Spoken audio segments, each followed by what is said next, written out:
Good morning, everybody. Good morning, my people. 8 a.m. on the dot, Tuesday, December 9th. Thank you very much for being here. Cheers to all of you. A bit different of a mug today. Shout out to all my people. Thank you for being a part of the show. Thank you for hanging out every morning or hanging out in the post-game show. Whenever the hell you come on here, I appreciate it. Looking forward to this morning's show. Looking forward to having one of my favorite guests come join the show in a little bit as well. A lot to get into, a lot of good stuff to talk about. Still not another we're going another day here without a Lakers game. So, 2 days in a row here. We got nothing to react to. But that's okay. It's all part of the setup. So Lakers with a couple days off before the quarterfinal game tomorrow. By the way, I'm going tomorrow. Looking forward to going tomorrow too. I don't know. What the hell happened to me? I was the guy that was against the NBA Cup. Now, I don't know if I was against the NBA Cup. I just don't want banners being hung for an NBA Cup. Am I wrong on that? I don't think I'm wrong on that. All right, we got a lot to get into today, so I will take some time to take a look at all the comments. I will take some time to read some of the comments before we get started. So looking forward to all that. Somebody already saying, Slee can't overlook the Spurs. Is anybody overlooking the Spurs? All right, maybe a little bit. Maybe I overlooked the Spurs a little bit. I'm like, all right, well, if they win tomorrow, then what time's their game on Saturday? They're in Vegas, probably taking on the Thunder. No, I agree with you. There's no overlooking the Spurs. Spurs are a good team. They've been a really nice team. They've been phenomenal so far this year. They haven't even been fully healthy, and I think there's a good chance they're going to have Wemby back tomorrow. Okay, let me just give everyone a quick rundown of the show. Cheers to you. Guys, I love coffee. I just love coffee. I mean, this is my second cup of Joe in the morning here. I'm a fan of coffee. I don't know what you want me to do. Doesn't matter what time of the day. Sometimes I'm sitting around and I'm just like, let me just get a cup of coffee. Have you ever tried having dessert without coffee? You can't. You got to put the two together. It's like two companies merging together. All right, here's what we got going on for the show today. Couple things I'm going to point out here, and I think these are good to keep in mind. I actually kind of read a few different articles today that focused more on what the Lakers don't have than what the Lakers do have. I'll take that all day long. I would love to kind of talk a little bit about where the Lakers are short or what they're going to have to do by the NBA trade deadline to be the team that they're hoping to be. So I got a couple things in regards to that. Rich Paul started his podcast on The Ringer with Max Kellerman. And there's a couple good quotes out of that already. I mean, he's talking about how LeBron's not going anywhere this season. Not that anybody really thought, but he also has a really good quote about what he thinks about this Lakers team and that they're not good enough to be contenders right now. So we'll spend a little bit of time on that. Looking forward to that podcast. To be honest with you, I'm just a Kellerman fan. So wherever Kellerman is, I'm going to watch. I'm going to listen. He had a really good podcast with Bill Simmons last week that got crazy views, and I'm not surprised at all. That's a good combination right there. The Athletic on the Lakers start to the season. I thought the Athletic did such a good job kind of pointing out the observations, the good from the Lakers, the bad from the Lakers in that first quarter of the season, how they do in crunch time, where the Lakers are offensively and defensively. They graded them for the quarter as well. So maybe I should be going to the Athletic a little more. I don't know. I vibed with what they had to say, and I thought they had some really good information there. So we'll spend a little bit of time on that. Byron Scott gave his thoughts on this Lakers team. And look, I don't want to say that I've been saying this, but I've kind of been saying this, and it's not a complete surprise or a shock. The concern for the Lakers is going to be their lack of depth, their bench support, and defense. So we'll hit on that and see exactly what Byron Scott had to say. My guest for the show today will be Trevor Lane of Lakers Nation, who'll probably come on in the next 10 minutes or so. We'll have Trev come on. Always, of course, enjoy his analysis. So we'll shoot the you-know-what for a good half hour or so. NBA Cup starts tonight. The quarterfinals are tonight. I'll just kind of give a little bit of my opinion of maybe why my opinion on the quarterfinal or on the NBA Cup and the quarterfinals is changing a little bit. But most of that really starts tonight because they're at the single elimination stage. I like the single elimination stage. Lot of good NBA news stories, a lot, like a ton. We'll hit on some of the games for tonight. Mark Stein has the biggest surprise in the NBA, the biggest disappointment. Terry Rozier pleads not guilty. Desmond Bane, another highlight where I'm trying to figure out what the hell Desmond Bane is doing. And Anthony Davis rumors everywhere now. And I don't know if AD is going to go anywhere, but they identify some different teams that he can go to. All right, that's our rundown for the show today. Hope everybody has a great day. I'll see you guys tomorrow. And everybody have a great rest of your day. All right, let me see a couple of these comments here. People already making trades.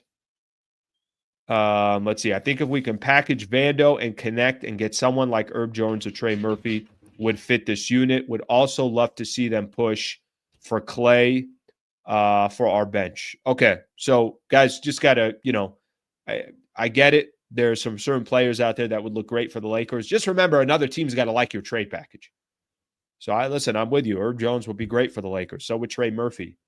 Wouldn't other teams out there put together a much, much better trade package than that? I think that's going to always be where the Lakers are struggling. How can you put together a package that is as good as some of those other packages out there? Because other teams are going to have more assets. That's the best way to look at it. All right, let me see what we got here. I know we got a quote coming here.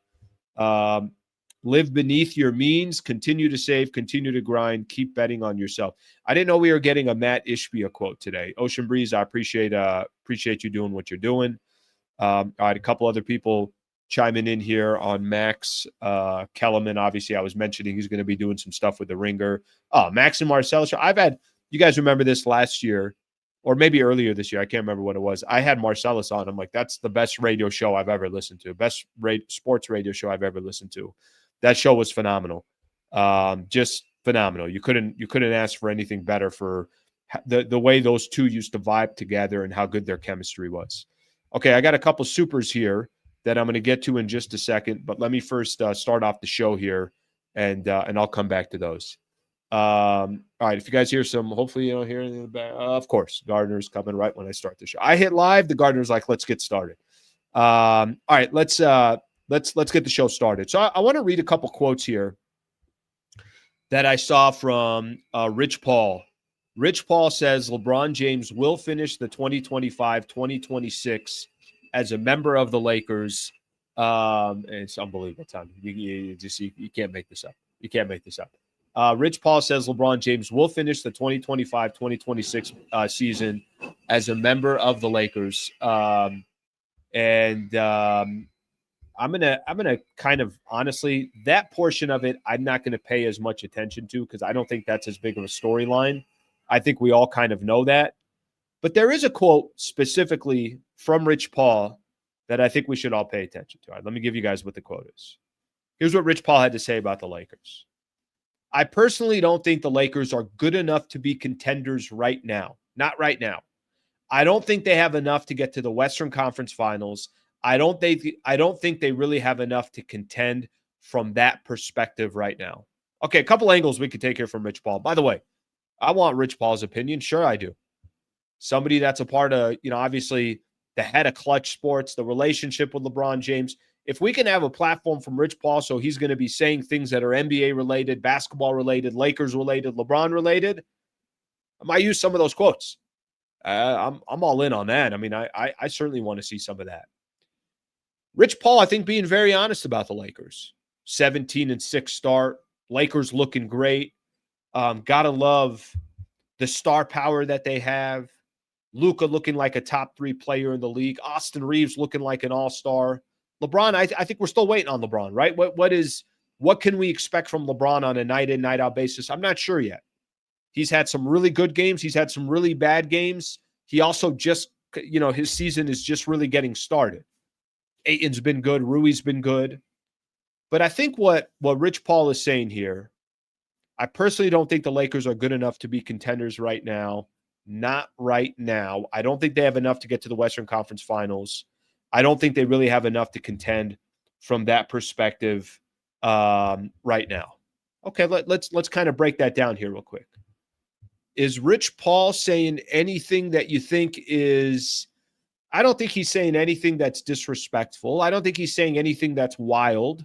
I think Rich Paul is being very honest. I don't think, I mean, yesterday I was doing the show and I'm like, look, any trade that the Lakers make, I think what they're going to need to try to accomplish in that trade, the idea and the concept is going to be, can you go toe to toe with the Denver Nuggets? Forget OKC right now.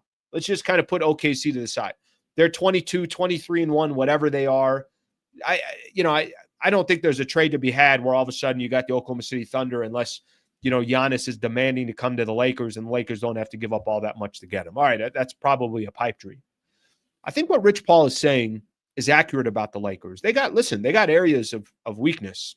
I was mentioning The Athletic and their observations on the Lakers. Here are some stats that I can give to you guys, which, by the way, they compliment the Lakers a ton. They give them a grade A in the first quarter of the season. But here's some things that you can't avoid with the Lakers.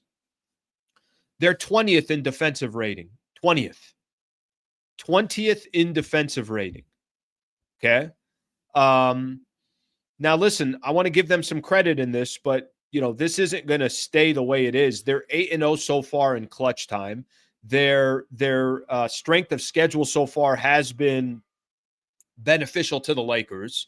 I don't want to take anything away from 17-6 start in the NBA, but I think there's areas that you can look at with the Lakers, and I think we've talked about this. Who can you depend on for the Lakers from a bench perspective? Can you depend on Gabe Vincent? We already know our answer. Can you depend on – I think you could actually depend on all the starters. Right now, I feel confident enough that I think you could depend on Rui. You could depend on DeAndre Ayton. You can depend on a lot of these starters, certainly Austin Reeves, Luka. Let's kind of see how LeBron's season progresses. I think, like I said, I want to give LeBron 20 games before I have a good idea what he is at age 41, which he'll be 41 by the end of the season. But 20th in defense ain't going to get it done. It's just not. That's not how the league works. That's not how you compete for NBA championships. And then, like I said, from the lack of depth perspective, you can't rely on Gabe Vincent. Jake LaRavia has had some really nice moments, but he's also had a ton of moments where you don't feel Jake LaRavia.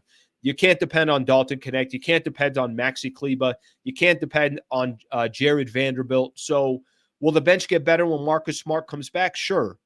But I think it's also safe to say there's areas of the Lakers that you're looking and you're like, all right, if this isn't an issue today, it probably will be an issue tomorrow. Here's the portion of Rich Paul's quote that I'd pay most attention to right now. He said, I don't think the Lakers are good enough to be contenders right now. Not right now. Okay, what does that mean, the not right now portion? Well, I don't have to tell you. You guys remember Rich Paul putting out that statement during the summer. LeBron wants to compete for a championship and values a realistic chance of winning it all. Do you think Rich Paul is putting in a little bit of the breadcrumbs of like, listen, I'm going to be honest about the team. I'm also not going to over-compliment them. Yes, they started out 17-6, but if your goal is to compete for an NBA championship, that roster is not going to get it done. You got 2 months. Somebody I saw on here, might have even been this article, 57 days or something. Yeah, 58 days. Really good article, by the way. Sean Lee of Yahoo Sports is putting out the article. Put a lot of good stuff on here that I'm able to obviously take and put on the show. 58 days until the 2025-2026 NBA trade deadline. I think Rich Paul is starting to put those breadcrumbs out there. Not that Pelinka is going to go make a move because Rich Paul said it. Not because Pelinka doesn't already know what some of the weaknesses are for the Lakers. But when you got somebody the magnitude of Rich Paul saying what he says, I think there's something there.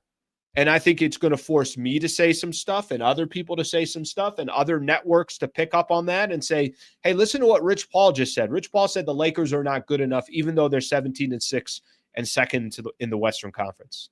I like the quotes. And I think there's a lot of honesty to them. I don't think, if Rich Paul would have came on here and said, Lakers, I don't know. You could tell what is authentic, and I think this is authentic, and probably plays into the narrative of what Rich Paul and LeBron want. try to go get more talent. I mean, if I don't try to win for me, go win for Luka. Don't try to win for me, go win for Austin Reeves. And this team has obviously been good enough to where they can hang in the Western Conference. They can compete with really good teams, the 17-6 start. But they also got some glaring weaknesses that will have to get addressed at some point. Maybe Pelinka's able to address them, maybe he's not. I don't know. But I do know that we have a good idea of what this Lakers team is almost 2 months into the season, and we got about 2 months left before the NBA trade deadline. So something to keep in mind in regards to that. All right, let's see what we got here. Let's take a look at some of the comments here. Okay. Bron was 6th in MVP voting last year. For his career and not the media, most of you folks would know he starts a season off rusty and slow and factor in the MCL recovery. Well, listen, I think it's a good observation. Let me add a little piece to this. Here's what I would tell you in regards to however LeBron starts the season and everything else. You cannot deny watching LeBron through these first few games. There's some moments there you're like, oh, man, wow. No. He's not supposed to be playing at this level at 38, 39, 40. So we're all kind of waiting because that's just how the human body works. So LeBron has already surpassed anything you could possibly imagine in regards to what he brings to the table year in and year out. On top of that, he had the sciatica. Yes, he didn't play in the preseason games. Yes, he didn't play in training camp.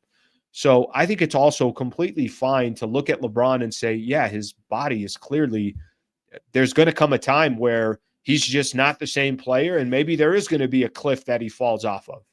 He had a couple of games so far this year where you're like, I've never seen that before. And then he's also had some games where he has a game with 12 assists, or he has the 29, 7, and 6. He's also had some games where he's looked incredible. But I'm not 100% sure what LeBron is on a night in, night out basis yet. I don't think there's any, I don't think anybody knows what LeBron's going to be the rest of the season. But let's give him 20 games before we're making a lot of those assumptions. All right, let's welcome in our guest. Nice enough to join the show. Always appreciate having him on. Obviously, one of the best in the business of talking Lakers basketball, Trevor. Hey, Alan. Thanks so much for having me on. Good morning, sir. How are you? I'm doing well. How are you doing? Well, I'm happy the Lakers won their last game. It's been a great start to the season, and now we got the big matchup coming up tomorrow with the Spurs. So I'm doing about as well as can be in Lakerland right now. Yeah, I don't think, what more can we ask for? 17-6, competitive in each one of these games, some great star power for the Lakers, obviously seeing what the Lakers have been able to do. Trev, let me start with this, because I think, and I'm going to definitely spend a lot of time complimenting what the Lakers have done. I was just reading a quote here, and I don't know if you got a chance to see it. Rich Paul's quote. He's doing the podcast now with Max Kellerman, and a good quote. And I think there's a lot of truth to this as well. The Game Over podcast with Max Kellerman, they started it, I think this week is when they began. Tell me what comes to your mind when I read this quote. Rich Paul says, I personally don't think the Lakers are good enough to be contenders right now. Not right now. I don't think they have enough to get to the Western Conference Final. I don't think they really have enough to contend from that perspective right now. Now, I keep saying right now, obviously, because the Lakers have some time to make some moves. Mm-hmm. What are some of the first things that come to your mind when I read that quote? I think he's absolutely right. I think he's right. I think that's exactly what we've been saying since August, that this team, they're in an evaluation phase, and we may be saying, well, they're the 2 seed in the Western Conference. How are they not, a contender right now? I think they would have a puncher's chance in a series right now, but there are some clear needs in order for this team to get to the next level. They've got to get there in terms of their athleticism. They've got to add some perimeter defense, but we've been saying that since July, since August. That's not a surprise to anybody, the team included. They knew going into the season that they would need to make some moves, but they wanted to see what they have, what they don't have, get a better sense of where the true areas of need are once this team gets onto the floor, and then go from there. So I think in order to get into that contender tier, there's moves to be made. But the good thing, Alan, is that they are not that far off. It's not like they are so far off from being in that contender tier that there's just no chance to get there. No, you find the right move, maybe the right couple of moves, and there you go. And that's what the Lakers have accomplished so far this year. They put themselves right there in that conversation to be a team to take that next step up. So I don't think that's a slight to the Lakers at all. I don't think that's a surprise. I think there are some weaknesses on this team that have to be addressed. But if they do address those things, man, they could give anybody a run. Well, I agree with you. I don't think it's a slight at all. And I think there is a lot of honesty there. I think where it might come more into play is you said that we've kind of been having that conversation since July or August, and we kind of knew what some of the Lakers, some of their inefficiencies were. But at the same time, I don't think I saw them. I know I didn't see them going 17-6. I didn't know they would get off to this much of a start. I think we're understanding more and more about the Western Conference as well, where we looked at the beginning of the season. We're like, oh my gosh, there's 10 stacked teams in the West. No, there isn't. That's not the case anymore. I think there's a piece of what Rich Paul is also saying is like, look, you're good, probably better than you thought. If you're spending the first 25, 30 games evaluating the team, you're going to say, damn, Ayton is better than expected. Rui's been super consistent this year. Austin Reeves has taken his game to another level. But I almost have a difficult time trying to compare the Lakers to OKC because I just don't want to compare them to OKC. Nobody can right now. Like 29 teams right now are looking at OKC and saying, we're not on that level. How do we get to that level? So everybody, I see it all the time, Alan. I see people run around, the Lakers win a game. So it doesn't matter. They can't beat OKC. Okay, 29 teams might as well pack it up then, right? Because that's where OKC is at right now. That's how far ahead of the rest of the NBA they are. Everybody is trying to play catch up. So comparing them to OKC, comparing any team to OKC right now will lead to the conclusion that that team does not have enough in order to win. And I don't think people should get too worried about that because there are no certainties in the NBA or professional sports in general. As good as OKC is right now, as they may be the prohibitive favorite to win the whole thing right now, but you still got to play the games. That doesn't mean that's for sure how this is going to play out. Okay, so let's I think where I was trying to get to on that was I think right now, if you're trying to say, can we be on par with the Denver Nuggets? I think Denver's the second best team in the Western Conference. I love their depth. I love how many different, guys, obviously, the Nuggets can go to, starting with Nikola Jokic and Aaron Gordon and Jamal Murray. After that, they got incredible depth. Where are you in regards to the Lakers and the Denver Nuggets in a 7-game set? How close, how far, where do you think that series would be? Because I think there's a little bit of me, like you said, you can't compare yourself to the Oklahoma City Thunder, but where are you with the second best team in the West? And I think Denver's the second best team. Yeah, I do think that the Lakers can give Denver a real run. I think a lot of in the West, we're seeing so much parity. A lot of it's going to come down to matchups. And I do think that matchup wise, the Lakers and the Nuggets, the Lakers I think they could beat this team. Now, since they got Jonas Valanciunas, that gives them the ability to run size out there all game that can create some problems between Jokic and Valanciunas. And when you think about Ayton, can he hold his own? Probably, but obviously it's tough against Jokic. But then Jackson Hayes is at a size disadvantage with Valanciunas. So there's a little bit of a matchup concern there. Jamal Murray sticking with him on the perimeter can be a bit tough. And then if Aaron Gordon is healthy, the way he's been shooting the 3-ball now, apparently he somehow can shoot threes now. Credit to him for continuing to work on his game. But they'll be a tough matchup. But I don't think they're a matchup that you look at and say, man, the Lakers just have no shot to beat this team. Especially you're looking at the teams that give the Lakers trouble are the teams that have a ton of athleticism on the perimeter that can keep you from ever touching the paint. And the Lakers, their whole offense, which has been one of the best offenses in the NBA, especially in the half court, has been predicated on getting paint touches by using the pick and roll to get there. So I don't think the Lakers are that far off of the Denver Nuggets right now. Their main weapon is their pick and roll offense, and it's been so good. That's what is ultimately driving this team forward. They've got to have a counterpunch to that. They've got to get better in some other areas. But I think the Lakers right now could give the Nuggets a real run. I wouldn't predict them to win this series, but I think they could take it 6 or 7. You make a move or two, and I think they could beat Denver.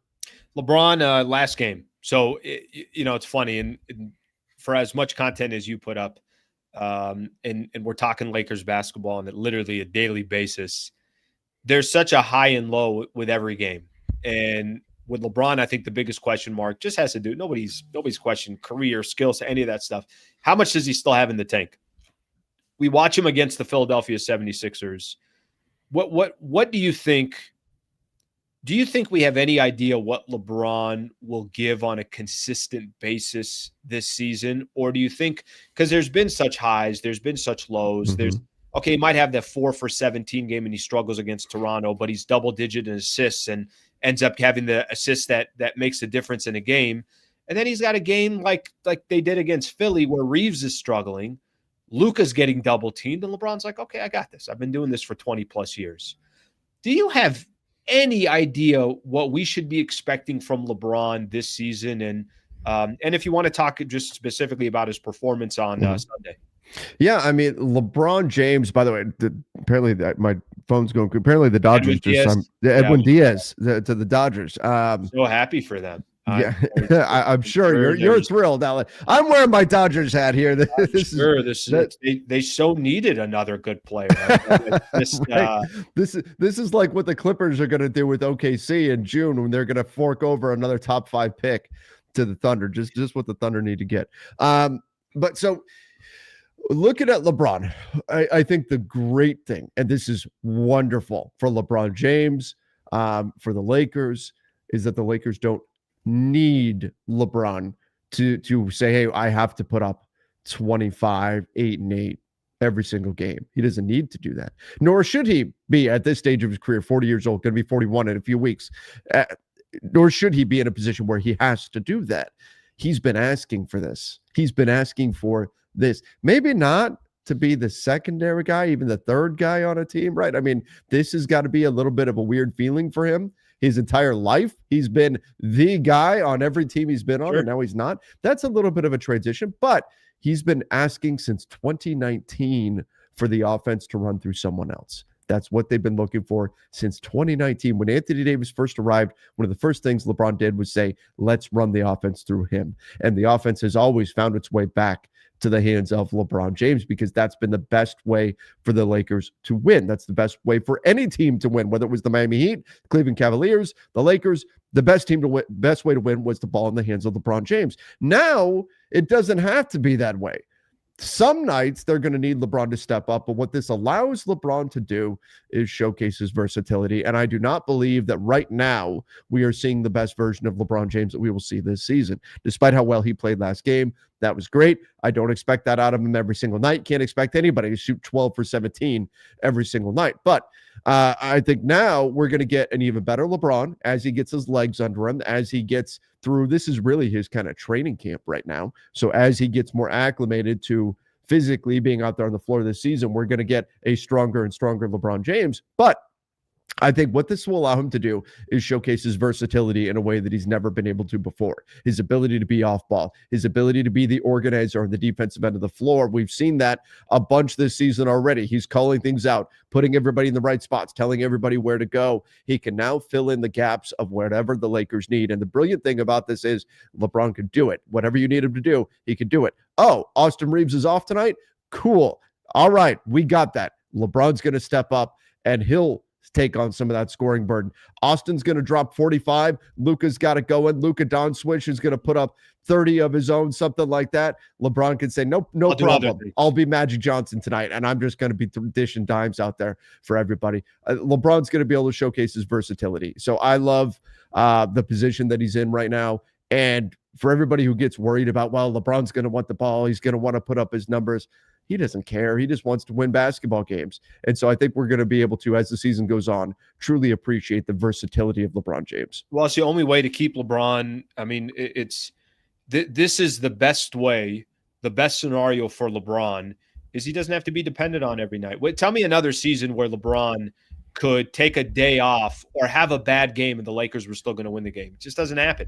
And obviously in today's league, in today's NBA, in this Lakers roster, in his 20-plus seasons in the NBA, he's the third option, sometimes the fourth option. I mean, we had a game where he is the fifth highest scorer for the Lakers, and the Lakers still put up almost 130 points and won the game. I'm forgetting which game it was off the top of my head, but I mean, just think about that for a second. LeBron, the fifth highest scorer for the Lakers, and they're still, they're getting a W and they're still putting up points. It's a complete luxury for them to be in. And if you want the best version of LeBron at this stage, you need a lot less from LeBron of what he's done in past portions of his career.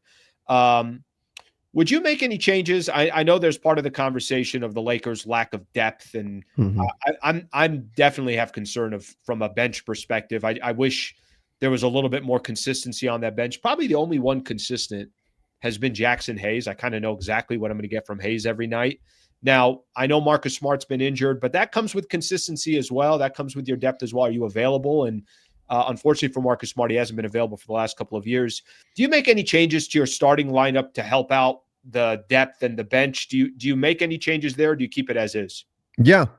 Look, I do think the Lakers starting lineup doesn't work. The advanced metrics show that right now. They are a net negative with the starting lineup of Austin, Luka, Rui, LeBron, and Ayton. Four of those names I don't think are moving from the starting five. I think those are locked. I think the one we can look at is Rui Hachimura, and Rui has been great. Rui's been great he's continued to do what Rui does, and that's knock down shots at a very, very high percentage. However, when we look at what this starting five needs, they need more defensive pieces. They need more athleticism. Rui is getting lost off ball quite a bit. And once again, I like Rui Hachimura a lot. I think you need guys that can knock down shots the way that he can. I think you need guys that can punish teams for leaving him open, for getting sucked into the paint because Luka is on the drive, because Austin's on the drive, whatever. You need guys who are going to take advantage of that. And Rui can certainly do it. But I think with the starting lineup, I want to see more defense, more athleticism in that group, a bit more switchability as well.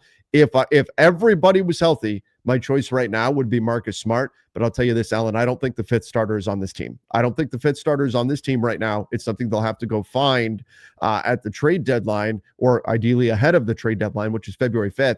I think they need to go find an athletic, switchy wing that can still give them something in terms of the outside shooting, and add that. That's got to be on the to-do list for Rob Pelinka. If I had a choice right now, I would lean towards Marcus Smart. I don't think he solves all the problems because he's too much of a negative from behind the three-point line and the inconsistency in terms of his availability. So I still think ultimately they need to go find their fifth starter, and you need to bring Rui Hachimura off the bench. Yeah, last week I was talking about this. I'm like, yeah, okay, yeah, we know they need this. We know that they could use this type of player, that type of player. I used as an example. I know he's not available, and I know the Lakers aren't going to get him, but it was right after Lakers played Dallas. I'm like, God, PJ Washington, that type of player, that prototype. Oh, he would be a perfect fit for the Lakers. But the idea and the concept is, yeah, but you can't give up Rui.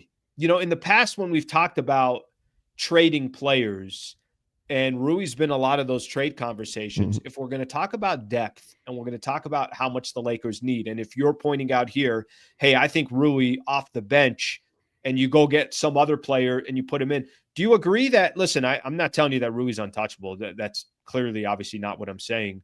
But if you're going to go make a trade, would you agree that the trade that you have to make really has to be with a team that's all about the expiring contracts and some draft compensation? Because, listen, I don't think you can just get rid of Rui in some type of a trade. I know talent is everything, but they need Rui, and they need whatever player that you're talking about out there that they'd be able to bring in.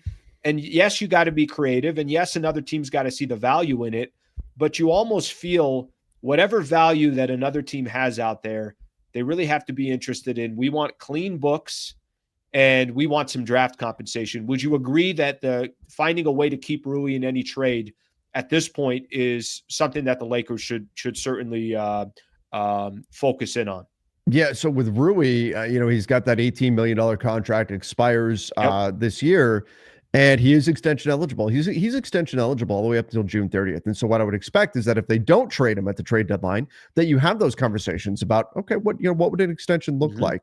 Because the Lakers like Rui. I like Rui. I think he's a very, very good player. He's had a good year. Helps this team. Yeah, he's had a great year. He's been 2 years in a row, 50% plus from the field, 40% plus from three. He's doing it again this year. He's fantastic. I think Rui is absolutely a fit for this team moving forward. The question is, do you need his salary in a trade? And if you can find somebody who can do the things that Rui can't, and that's defend at a high level, rebound at a high level, maybe it's a net positive to turn Rui's consistent shooting into something else. And that's not about Rui's quality. That's just about fit. And it may come down to you need his salary in order to go land a piece like that. If you can do it without including Rui, fantastic. That's great. If you can use Gabe Vincent, if you can use Maxi Kleber, those expiring salaries, that's almost $23 million in expiring salary there. But you're right in that what the Lakers have to offer, where teams might say, hey, we really want young talent.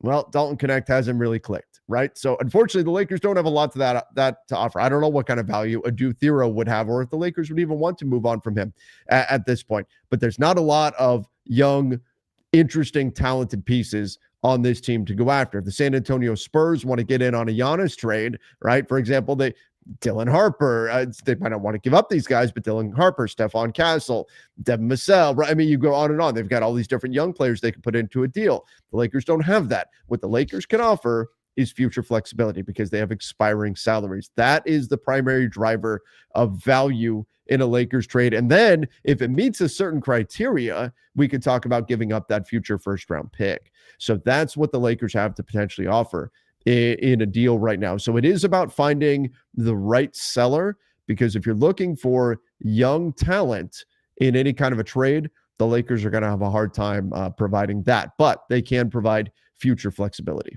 Trev, what do you make of all the Giannis chatter? You mentioned Giannis right there. What do you make of all the chatter? How do you think things unfold for the rest of this season? Do you think he's still with the Bucks by the time this season is done? And we got a chance to listen. I heard Brian Windhorst, who was talking about it. What was he on? Rich Eisen's show, basically saying, look, the only path that the Lakers have to get a guy like Giannis, and I think you and I would both agree with this, Giannis has to basically say, I want to be a Laker, right? Mm-hmm. And that's going to have to be that would be the only way of it happening. But just what do you make of all the Giannis stories? Yeah, I do think that it makes sense. I mean, I think if Giannis had his choice, he would have a team that can contend in Milwaukee. I don't think that's happening. I don't think that's happening. I think he has to choose. Does he want to contend or does he want to be in Milwaukee? Can't have both. And I think he wants to contend. And that's going to mean going somewhere else. My hope from if you're a Lakers fan and you want Giannis, you want to see him stay a Buck past the trade deadline, because I don't think the Lakers have the pieces to go get him right now. I think their offer will get beat, and it would probably get beat over the summer as well. But at least you've got added flexibility. You've got more draft capital available, roster flexibility over the summer. You want to see him stick with the Bucks all the way through to the summertime. That said, the way this is headed right now, I do think we see a Giannis trade by the trade deadline. I think some team, and I'm just keep my fingers crossed and hoping it's Miami. I hope it's Atlanta. Quit coming to these damn stars. Keep landing in the West. It's packed as it is.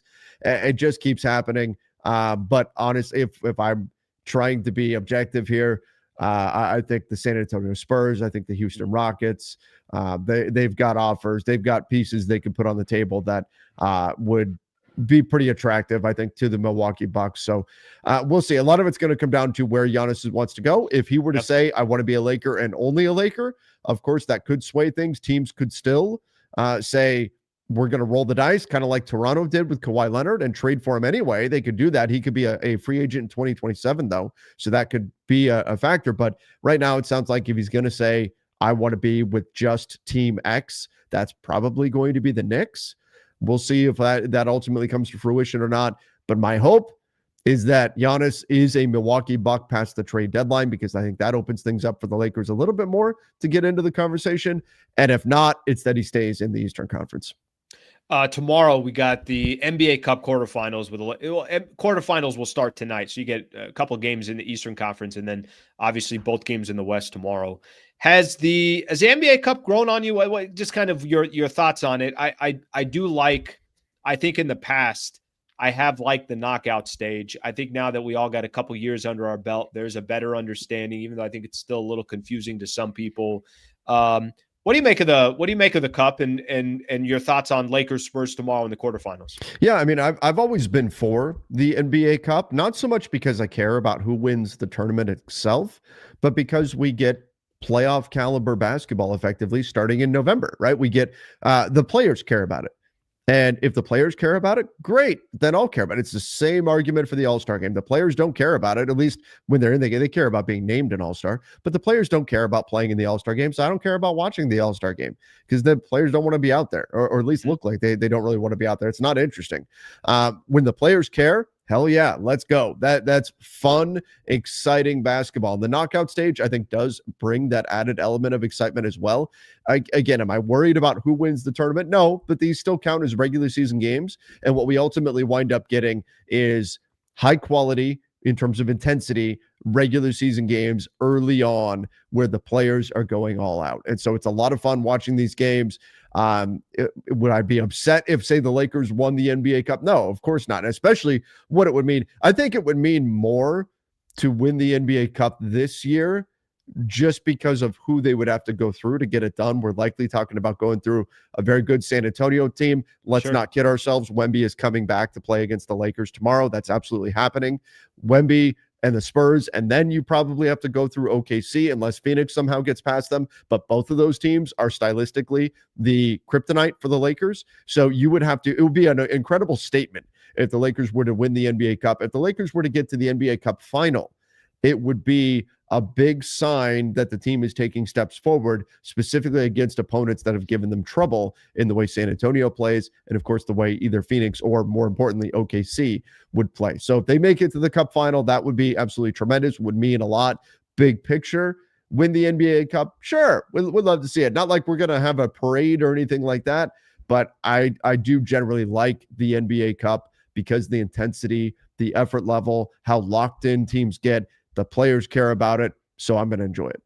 I think that's a good way to look at it. I think the best way that you just mentioned about if they would have to get through the Oklahoma City Thunder, forget the NBA Cup for a second. It's that they would have beat the Oklahoma City Thunder. And just the way OKC is playing, the way you're trying to look at this Lakers team and their strength of schedule and what are their most impressive wins of the season, obviously it means more about beating the team that everybody's going to have to go through in order to get there. So that in itself, I think that's a good perspective. That's a good way to look at it. Final one I got for you, and we'll stick just kind of in the Western Conference right now. Dust is sort of settling. We have kind of a good idea. All right, hey, Phoenix is better than we thought they were going to be. Houston's incredibly competitive. Minnesota's kind of up and down, but we know some of their talent. What's your initial thoughts of the first quarter of the season, of seeing some of these Western Conference teams play, maybe some of the surprises and some of the teams that have been most disappointing? Yeah, I mean, I think San Antonio being 16-7, even with Wemby being out for a good chunk, is impressive. They've been the team that's really taken a step up this year. Phoenix has been a pleasant surprise as well. Their defense, their tenacity. They've been playing very, very hard, and some nights in the NBA that can get you by. And they've been playing very well, playing well together. The Blazers have moved up a little bit.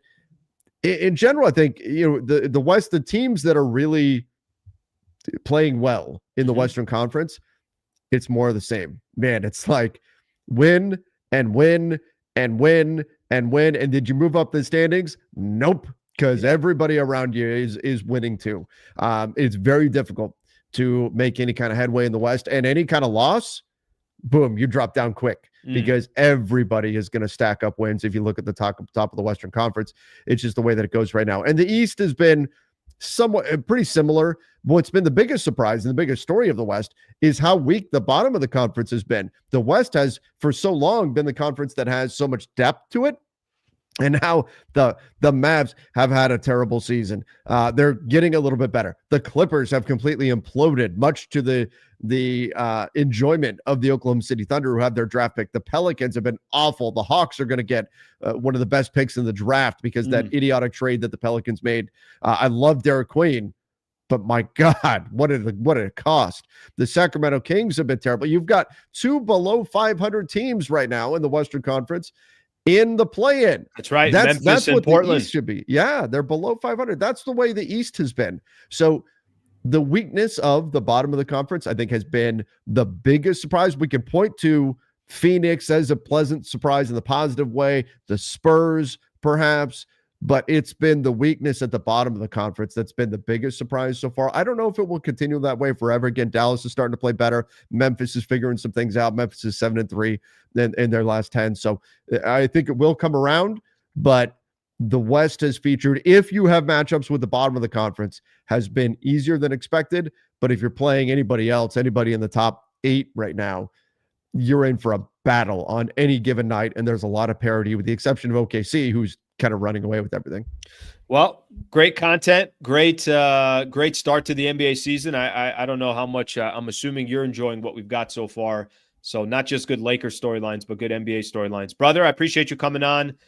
Lakers, Minnesota tomorrow. We'll look forward to that. And San Antonio, Minnesota, San Antonio tomorrow, and obviously look forward to having you on soon again. Hey, thanks for having me, Alan. Appreciate it. All right, that is Trevor Lane, Lakers Nation, right there. Great stuff from Trev. All right, great stuff. It's funny. I'm just listening to Trev and how he's breaking down part of the Western Conference.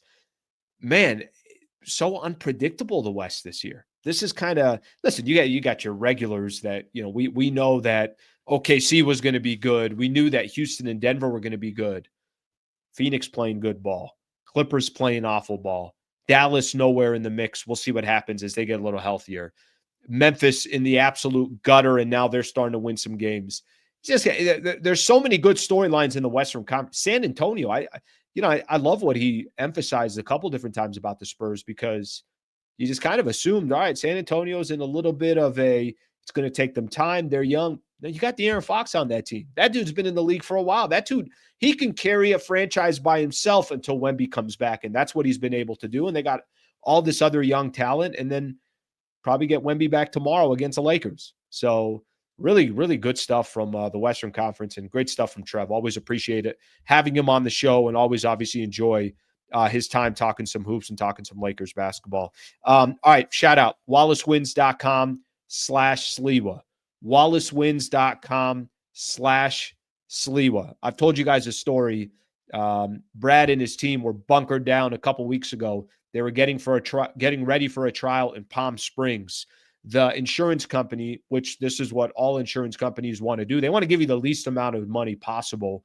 Brad Wallace and the Wallace firm, they're going to fight for their clients. They're going to make sure that they absolutely get what the client deserves. They were trying to give the client, from a settlement perspective, 1.2. He's like, yeah, I ain't going to cut it. He got the full settlement that he was looking for. And that's what happens when Brad Wallace and the Wallace firm are involved. And love having Brad Wallace a part of the channel. Love having his loyalty to the channel. I try to show it back to him and his business. Known the guy for about 6 years now. If you or a family member has been in a serious injury or wrongful death case, wallacewins.com/Sliwa. wallacewins.com/Sliwa. It's that simple. That's the website that you go to. And again, get a free consultation if he can help you and your team. I'm sure he'll be happy to help. And just make sure that you let him know that you got obviously got the information from this channel right here. Okay, we got a lot of comments that we got to get into. I got some supers that I got to hit on. Let's get to the supers here real quick, and then we'll keep going. Let's get to some of these supers. Slee. Michael, thank you, brother. 10 spot from Michael. I appreciate that very much. Slee bells ringing. I like that. I like that. Eggnog in my coffee. Let's do this. Cheers, brother. Thank you for coming on. Thank you for being on the show, and thank you for the 10 spot. Very, very kind of you to throw that in there here on the show. So I appreciate that. All right, got another one. Shout out here as well. Thank you for being on the show, and I appreciate you with the super as well. Look at these people. Yeah, what's going on here? All of a sudden, people don't even have anything to say. They're just trying to show some love. Pre-Luka trade, JJ positioned Lakers as a defensive first team. He did, and when you had one of the best defensive anchors in the league in Anthony Davis, and you give up that defensive anchor for one of the best offensive players in the NBA in Luka Doncic, then you got to change your game plan.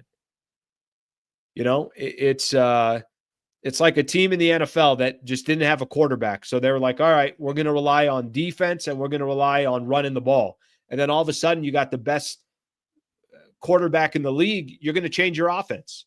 Your structure of your team is going to completely change. Seiko, thank you for the super brother. I appreciate it. Let's get another one in here. Rich Paul also said AR needs to embrace coming off the bench, but Lakers won't because he's being paid starter money. I hope he's not speaking for LeBron because what the F. Yeah, I saw a couple of people put that in the chat here, and I have not read that quote. So listen, we could look at this a couple different ways. I don't really think you have too many players that are waiting right now on the bench that you think are going to jump in and fill in for AR's role and make everybody's life a lot easier. Who's it going to be? Marcus Smart? Tell me where Marcus Smart is available. We'll see how the season progresses, but I think what Trevor said is the most important thing and something I've been trying to say as well. Guys, they need more talent. And however they're going to get more talent, that's going to be the big kind of game changer for the Lakers. Did you find a way to add another piece so that Rui can potentially come off the bench, that you have more depth, that maybe you could stagger Luka and AR a little bit more, that just you're from a defensive perspective, you got more guys that you can run to. AR ain't going to the bench. He's just not. And it's not even just the money. It's because he's also averaging. You're not taking a guy. Let me read you his stats here real quick. You're not taking a guy that is averaging on the season 28 points, 6.7 assists, 5.5 rebounds, and you're bringing him off the bench. That's just not happening. It's not going to happen. And a lot of the reason why the Lakers are having some of the success that they're having is because Reeves is playing 35 minutes plus a game and doing what he's doing. All right, let's see what we got here. If you put Rui on the bench, he's not going to produce like always. Yeah, listen, I think if Rui's coming off the bench, then you just have to have a player that's in there that's going to fill in what he does and is more effective. And you're still going to play Rui with a lot of minutes where Luka's in there and where AR's in there, and there's a lot of attention going to some of these other players. Listen, it'd be a really good thing if the Lakers can add talent and Rui's coming off the bench and Marcus Smart's coming off the bench. They need more talent off the bench. But right now, they just don't have the talent in order to do so. Let's get a couple more comments in here. Let me go a little bit more towards the bottom. Let's see what we got here. Rui, okay. All right. When Rui leaves, hopefully Rich Paul is in the same car. Rich Paul ain't going anywhere. He doesn't have to worry about his body and still producing in year 23 in the NBA. So he's not going anywhere. Okay, let's keep moving on. I got a couple other stories I mentioned that I want to get into, predominantly from a Laker perspective. I got a couple other things, and then we got NBA news. I got some AD rumors that I want to get into as well.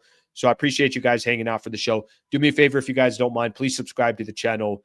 Would love to hit 34,000 subscribers by the end of this week, and we're really close to doing so. So if you can help out with that, would appreciate it. Okay.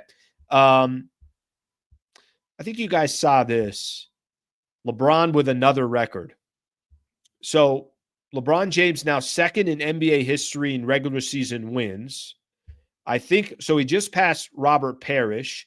Kareem Abdul-Jabbar holds the record for the most regular season wins with 1,074, and LeBron moved to second after the win on Sunday against Philly. The only reason why I'm bringing this up is there are certain records that LeBron is going to be able to carry just because he's playing every single game or playing in most of these games. And these are the type of records that awesome. When these happen and they happen naturally, there's no pressure on him. There's nobody kind of pointing to these streaks on a night in, night out basis. I kind of didn't mind the double-digit streak ending, and I love that these streaks will continue because I think it holds no pressure. I don't think there's going to be much conversation about some of these streaks, but I was going to get into this yesterday. I didn't mention it, so LeBron moves to number second here. he passes Robert Parrish. So something to keep in mind in regards to that. Okay. The other area that I think we'll get into today, and I think that we could start hitting on, and this is going to start leaning a little bit more on some of the different NBA rumors out there, and also some of the different NBA news, and specifically some of this is going to hit on Anthony Davis. So let's do that right now. Let's kind of jump into some different NBA news. I'm going to play a little bit of music here in the background, a little bit of our outro music as we all kind of chill here. So I don't know if you guys saw this. Let me share this one here with everybody.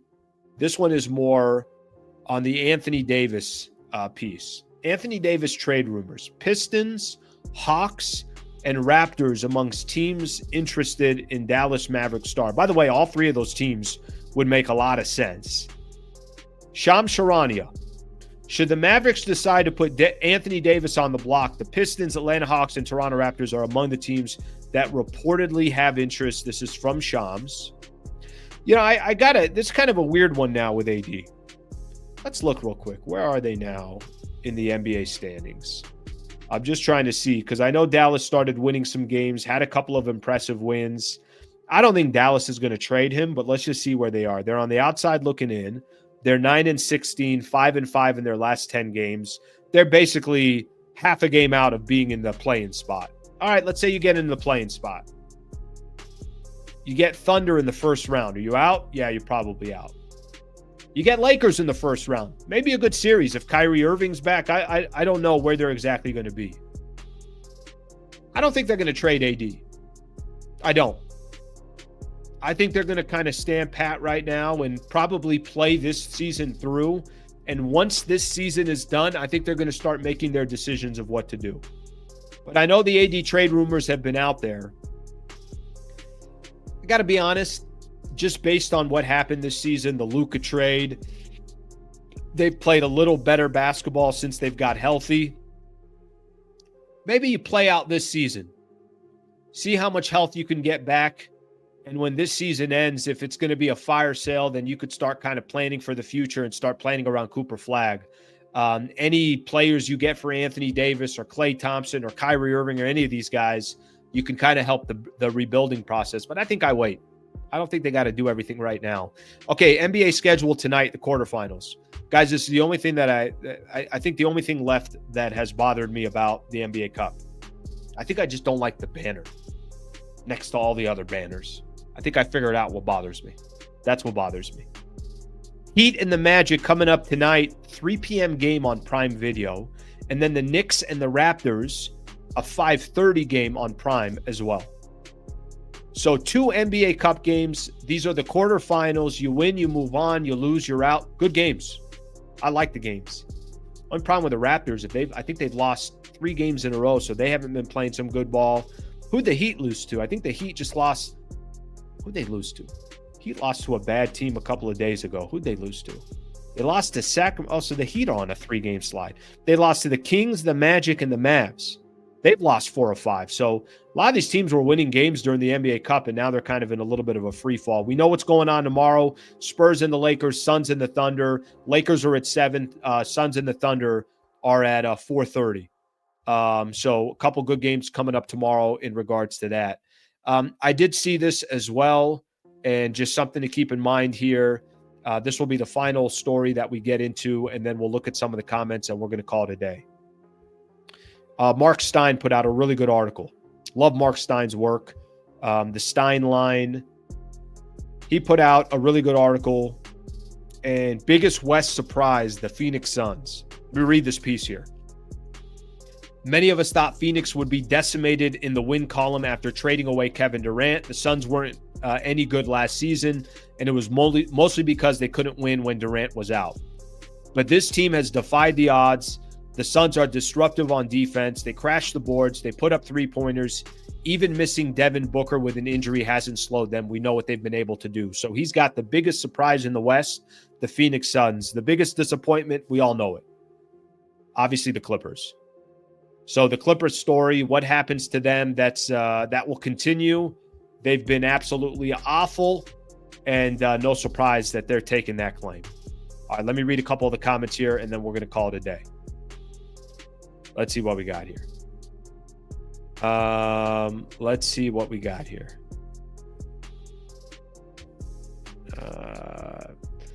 I think Dallas want to wait because Kyrie could be back.